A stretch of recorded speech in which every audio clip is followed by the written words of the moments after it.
वट सावित्री पूजा 2026 के 15 तारीख को है।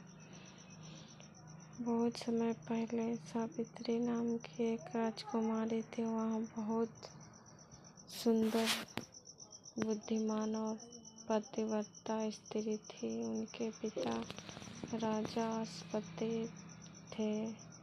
राजा ने वर्षों तक देवी की पूजा की, तब जाकर उन्होंने सावित्री जैसी पुत्री प्राप्त हुई। जब सावित्री विवाह योग हुआ तब राजा ने कहा, पुत्री तुम स्वयं अपने लिए योग वर चुन लो।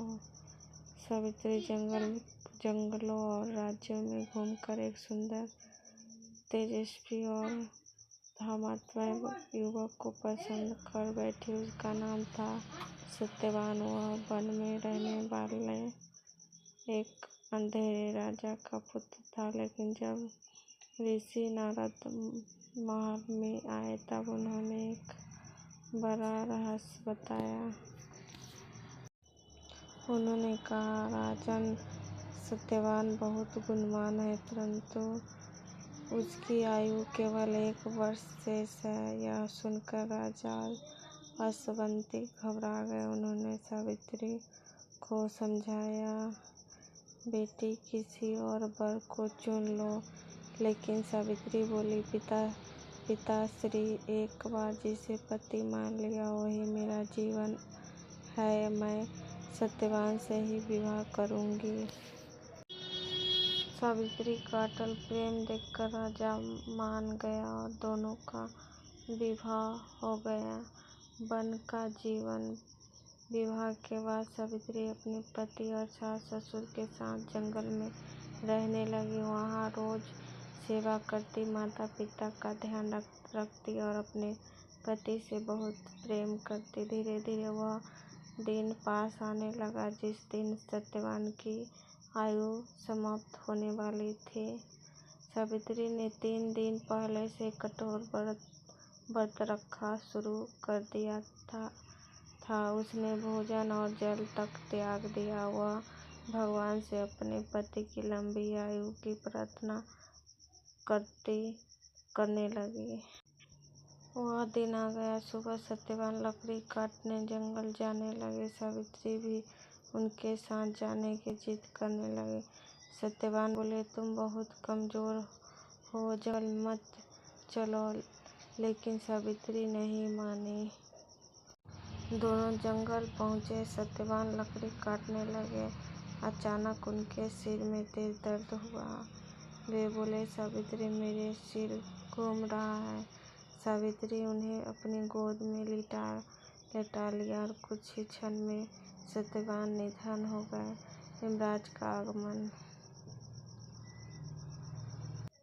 तभी वहाँ यमराज प्रकट हुए। उनके हाथ में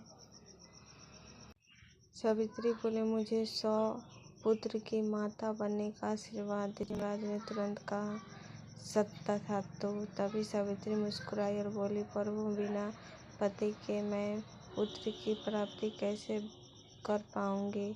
यमराज समझ गया कि सावित्री ने अपनी बुद्धि और प्रक्रिया धर्म से उन्हें। तभी सावित्री मुस्कुराई और बोली, प्रभु, बिना पति के मैं पुत्र की प्राप्ति कैसे बन सकती हूँ। यमराज समझ गया कि सावित्री अपनी बुद्धि और प्रकृति धर्म से उन्होंने पराजित कर दिया है।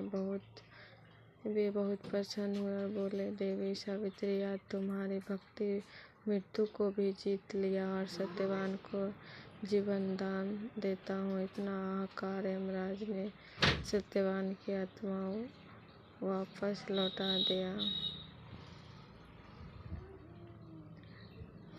सावित्री बहुत खुश हुई। सत्यवान के प्राण लौटाने के बाद यमराज का आगमन। तभी वहाँ यमराज प्रकट हुए। उनके हाथ में पाश था। उन्होंने सत्यवान की आत्मा को अपने साथ ले लिया और दक्षिण दिशा की ओर चल पड़े। लेकिन सावित्री भी उनके पीछे पीछे चलने लगी। यमराज बोले, देवी, अब वापस लौट जाओ, यह संसार का नियम है। सावित्री ने विनम्रता से कहा, सावित्री ने विनम्रता से कहा, जहाँ मेरे पति जाएंगे वहाँ तक मैं अवश्य जाऊंगी। सावित्री की भक्ति और प्रेम देखकर यमराज प्रसन्न हुए। उन्होंने कहा, मांगो, एक वरदान मांगो, लेकिन सत्यवान का जीवन मत मांगना। सावित्री बोली, मेरे अंधे सास ससुर की आँख की रोशनी लौटा दो। यमराज बोले, तथास्तु। फिर से आगे बढ़ने लगी, लेकिन सावित्री फिर भी पीछे चलती रही। यमराज ने कहा, तुम्हारी भक्ति अद्भुत है, एक और वरदान मांगो।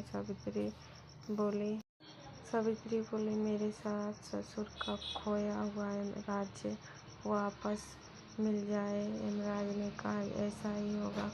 फिर भी सावित्री पीछे चलती रही। अब यमराज और भी प्रसन्न हुआ। उन्होंने तीसरा वर देने को कहा।